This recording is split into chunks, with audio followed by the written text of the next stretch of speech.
بسم الله الرحمن الرحيم. سنكتشف معجزة في سورة الكهف. كم لبث أصحاب الكهف؟ كلنا نعلم أنهم لبثوا 309 سنوات. سنكتشف هذا العدد في قصة أصحاب الكهف وبطريقة مذهلة. انتبه معي أخي الحبيب.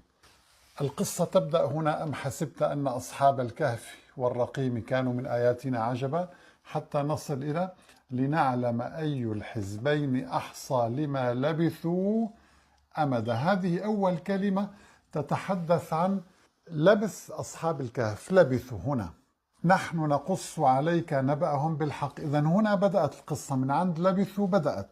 أين انتهت القصة؟ ولبثوا في كهفهم 300 سنين وازدادوا 9 قل الله أعلم بما لبثوا. هذه آخر كلمة في القصة. طبعا انتقل الحديث بعدها لصفات الله: له وغيب السماوات والأرض. إذن أنا القرآن حدد لي هنا لبثوا الأولى ولبثوا الأخيرة. انتبه معي، معجزة دقيقة جدا ولطيفة. لو بدأنا عد الكلمات من لبثوا هذه: 1 2 أمدا، نحن 3 نقص 4 عليك 5 6 7 8 9 وهكذا. سنصل إلى لبثوا سيكون رقمها 309 بالضبط.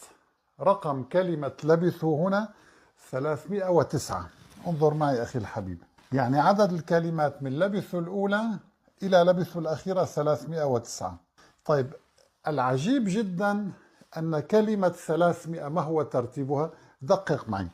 سأعود للوراء. هنا 200 308 307 306. انظر دقق: 305 304 ازدادوا 303. الواو هنا نحسبها كلمة 302. هنا 301. انظر معي، هنا 300. انظر إلى هذا الإبداع الإلهي. عند كلمة 300 اكتمل العدد 300. سنين 1 و2 3 ازدادوا 9 4 قل 5 الله 6 أعلم 7 بما 8 لبثوا 309. سبحان الله رب العالمين ضبط لنا عدد الكلمات من لبثوا الأولى إلى لبثوا الأخيرة 309 كلمات، وجاءت كلمة 300 عند 300 اكتمل العدد 300 كلمة. والله أيها الأحبة، لو لم يكن في القرآن إلا هذه المعجزة العددية لكفت لتشهد على أنه كلام الله، والحمد لله رب العالمين.